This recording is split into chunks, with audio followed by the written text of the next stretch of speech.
राजस्थान में आज सुबह 10 बजे कांग्रेस विधायक दल की बैठक होगी। होटल फेयर माउंट में होने वाली इस बैठक में सचिन पायलट समेत गैर हाजिर रहे विधायकों को भी बुलाने की कोशिश होगी।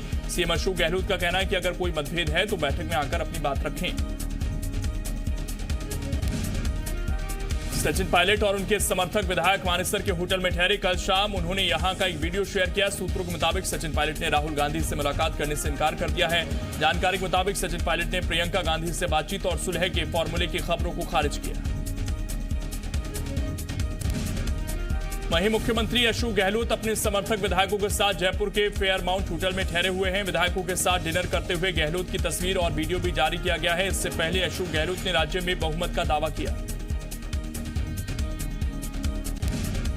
सचिन पायलट ने अशोक गहलोत के 109 विधायकों के समर्थन के दावे पर भी सवाल खड़े किए। सूत्रों के मुताबिक सचिन पायलट ने कहा कि अगर मुख्यमंत्री के पास इतने विधायकों का समर्थन है तो उन्हें होटलों में क्यों ठहराया गया, राज्यपाल के सामने जाकर विधायकों की गिनती क्यों नहीं करा रहे। बीजेपी नेता उमा भारती ने महाकाल मंदिर पहुंचकर दर्शन किए। इस दौरान मीडिया से बात करते हुए उन्होंने राजस्थान में चल रही सियासी उठापटक को लेकर राहुल गांधी पर निशाना साधा। उन्होंने कहा कि राहुल गांधी युवा नेताओं से जलते हैं। सचिन पायलट और सिंधिया से राहुल गांधी बहुत जलते हैं। उमा भारती ने कहा कि राहुल गांधी को लगता है कि इनको जरा भी आगे बढ़ने का मौका मिला तो राहुल गांधी को कोई पूछेगा नहीं। कांग्रेस का नाश राहुल गांधी की जलन की वजह से हुआ। उमा भारती ने कहा कि सचिन और सिंधिया दोनों योग्य हैं, दोनों भतीजे हैं। अगर सचिन भी बीजेपी में आते हैं तो बहुत खुशी होगी। राजस्थान में चल रहे सियासी ड्रामे पर पूर्व मुख्यमंत्री रमन सिंह का बयान सामने आया। रमन सिंह ने कहा कि सचिन पायलट प्रताड़ित होकर पार्टी छोड़ने की स्थिति में हैं। जनाधार वाले नेताओं की कांग्रेस में कोई पूछ परख नहीं। ऐसा ही रहा तो कांग्रेस में सिर्फ सोनिया और राहुल गांधी के भक्त ही बचकर रह जाएंगे। एमपी में अब बीजेपी मिशन उपचुनाव की शुरुआत करने जा रही है। आज सीएम शिवराज सिंह और ज्योतिरादित्य सिंधिया देवास के हाटपिपलिया और आगर मालवा में उपचुनाव का शंखनाद करेंगे। सीएम शिवराज, ज्योतिरादित्य सिंधिया और प्रदेश अध्यक्ष वीडी शर्मा हेलीकॉप्टर से हाटपिपलिया पहुंचेंगे। विभिन्न योजनाओं के हितग्राहियों को योजनाओं की राशि और प्रमाण पत्र बांटेंगे। उपचुनाव को लेकर स्थानीय नेताओं से मुलाकात करेंगे। इसके बाद आगर मालवा पहुंचेंगे, जहां वो बाबा बैजनाथ के दर्शन करेंगे और स्थानीय नेताओं से चर्चा करेंगे। साथ ही हितग्राहियों को राशि और प्रमाण पत्र भी वितरित करेंगे। छत्तीसगढ़ में आज 15 संसदीय सचिव शपथ लेंगे। सीएम हाउस में सीएम भूपेश बघेल संसदीय सचिवों को शाम 4 बजे शपथ दिलाएंगे। संसदीय सचिव बनने वालों में द्वारकाधीश यादव, विनोद सेवनलाल चंद्राकर, चंद्रदेव राय, शकुंतला साहू, विकास उपाध्याय का नाम शामिल। अंबिका सिंहदेव, चिंतामणि महाराज, यूडी मिंच, पारसनाथ राजवाड़े, इंदर शाह मड़ावी, कुंवर सिंह निषाद, ये सभी नाम हैं जो आज शपथ लेंगे। भूपेश बघेल कैबिनेट की आज बैठक होगी। सुबह 11 बजे सीएम हाउस में बैठक होगी। इस बैठक में गोबर खरीदी की महत्वाकांक्षी गोधन न्याय योजना पर कैबिनेट की मुहर लग सकती है। इसके साथ ही संविलियन, पदोन्नति, वेतन वृद्धि समेत कई अहम मुद्दों पर फैसला लिया जा सकता है। कोरोना को लेकर मध्य प्रदेश में नई गाइडलाइन जारी की गई है। गृह मंत्री नरोत्तम मिश्रा ने नई गाइडलाइन जारी करते हुए कहा कि एमपी में गणेश उत्सव में पंडाल नहीं लगेंगे। प्रशासन पंडाल लगाने की अनुमति नहीं देगा। घर में ही गणेश स्थापना कर आराधना की सलाह दी गई है। मंत्री नरोत्तम मिश्रा ने कहा कि ईद पर सामूहिक कार्यक्रम नहीं होंगे। घर में ही बकरीद मनाई जाएगी। धार्मिक स्थलों पर एक बार में 5 से ज्यादा लोगों को अनुमति नहीं होगी। शादी समारोह में अब 50 की जगह 20 लोग शामिल हो सकेंगे। ग्वालियर में 7 दिन के लिए टोटल लॉकडाउन लग सकता है। जिला क्राइसिस कमेटी की बैठक में 7 दिन का टोटल लॉकडाउन करने का निर्णय लिया गया है। जिला प्रशासन की इजाजत मिलने के बाद टोटल लॉकडाउन का आदेश दिया जाएगा। इंदौर में कोरोना के बढ़ते मामलों को देखते हुए आपदा प्रबंधन समिति की बैठक में फैसला लिया गया कि शहर में फिलहाल लॉकडाउन नहीं किया जाएगा, लेकिन सख्ती और बढ़ाई जाएगी। रात 8 बजे शहर के सभी बाजार बंद किए जाएंगे। रायपुर में बिना मास्क के लोगों को दुकान से सामान नहीं मिलेगा। वहीं शाम 7 बजे तक दुकानों को बंद करना अनिवार्य किया गया है। दरअसल आज कलेक्ट्रेट परिसर स्थित रेड क्रॉस हॉल में व्यापारिक संगठनों और प्रशासन के बीच बैठक हुई। कोरोना के बढ़ते संक्रमण को रोकने के लिए अंबिकापुर में जिला प्रशासन ने आने वाले मंगलवार और बुधवार को क्षेत्रों में संपूर्ण लॉकडाउन रखने का फैसला किया है। जानकारी के मुताबिक आवश्यक सेवाएं प्रदान करने वाले प्रतिष्ठानों को छोड़कर सभी प्रतिष्ठान बंद रहेंगे। शासकीय और निजी बैंक, एटीएम और कानून व्यवस्था से संबंधित सभी कार्यालय सुचारू रूप से संचालित रहेंगे। नगर निगम के महापौर और चैंबर ऑफ कॉमर्स के प्रदेश उपाध्यक्ष का कहना है कि शहर में बढ़ते कोरोना के मरीजों को देखते हुए यह फैसला लिया गया है। रायपुर में मीडिया से बात करते हुए स्वास्थ्य मंत्री टीएस सिंहदेव ने लॉकडाउन की अटकलों को खारिज कर दिया और उन्होंने कहा कि लॉकडाउन के पक्ष में नहीं हूं। लॉकडाउन समस्या का हल नहीं है। सिंहदेव ने अंबिकापुर में तेजी से संक्रमण बढ़ता देख कलेक्टर से फैसला लेने के लिए कहा और साथ ही नो मास्क नो गुड्स की नीति की तारीफ की। एमपी बोर्ड ने विशेष परीक्षा के लिए आवेदन की तारीखों की घोषणा कर दी है। 12वीं की परीक्षा के दौरान क्वारंटीन रहे छात्रों को दोबारा परीक्षा देने का मौका दिया जाएगा, जिसके लिए 14 जुलाई से 20 जुलाई तक आवेदन किए जा सकेंगे। छात्र ऑनलाइन आवेदन कर सकेंगे। छात्रों को क्वारंटीन अवधि का प्रमाण पत्र देना होगा। कोरोना पॉजिटिव रहे छात्रों को डिस्चार्ज या सिविल सर्जन का सर्टिफिकेट देना होगा।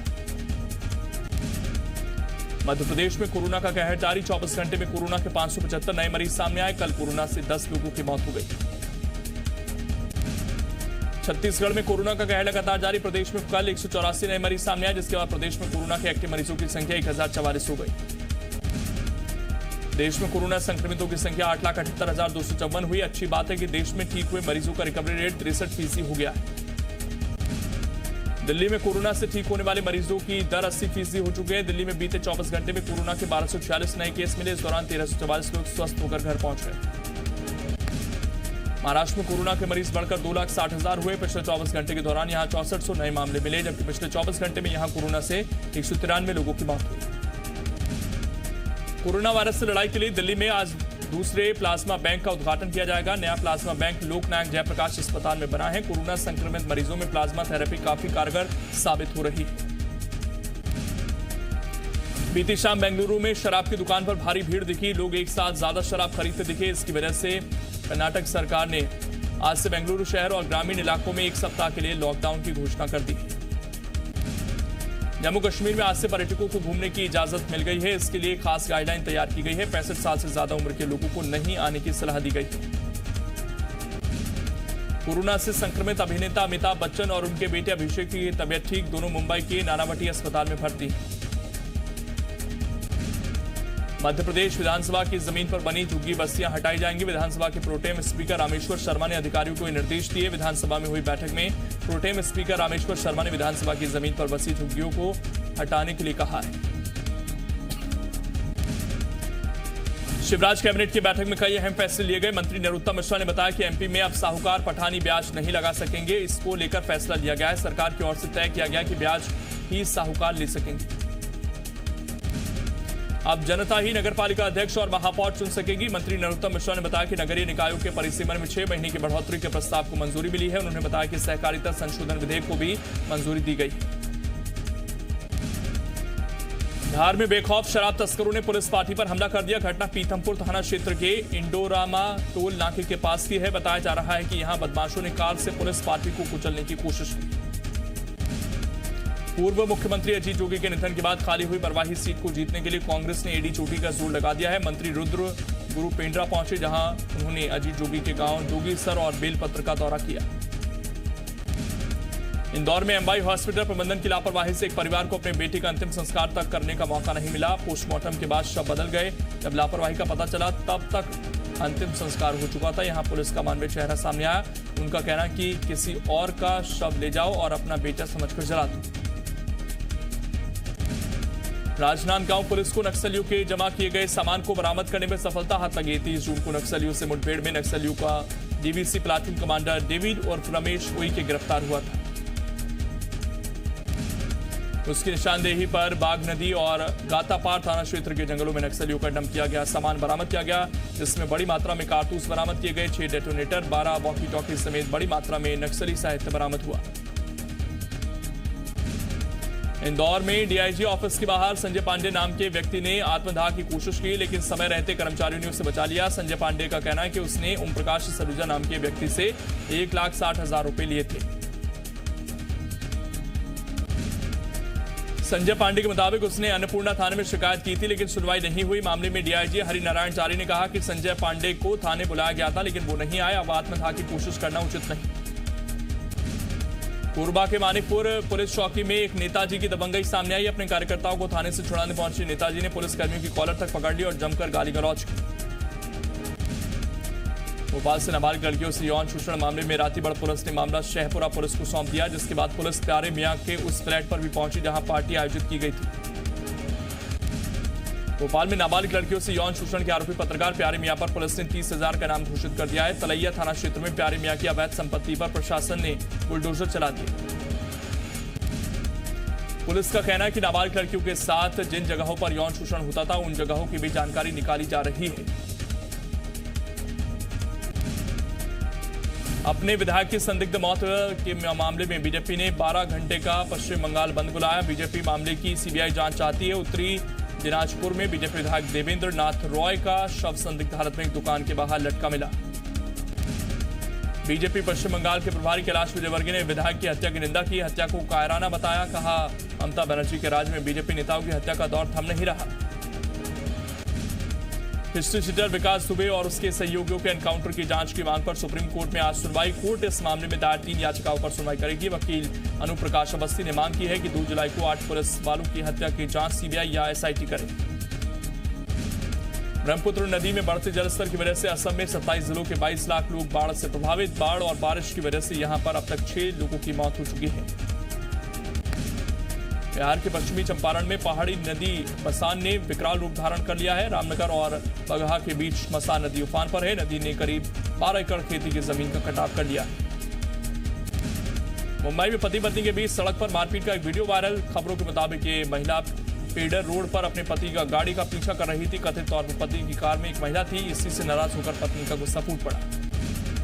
भारत और चीन के बीच आज कोर कमांडर स्तर की चौथी बार बातचीत होगी। यह बातचीत भारत की तरफ से चुशूल में सुबह 11:30 बजे होने की संभावना।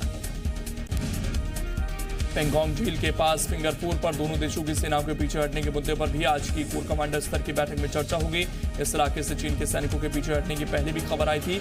इससे पहले 30 जून को तनाव खत्म करने के लिए भारत और चीन के बीच कोर कमांडर स्तर की बातचीत हुई थी। दक्षिण चीन सागर में चीन और अमेरिका के बीच तनाव बढ़ता जा रहा है। अमेरिका के विदेश मंत्री माइक पॉम्पियो ने ट्वीट किया कि चीन दक्षिण सागर में दूसरे देशों को डराने और धमकाने का काम कर रहा है।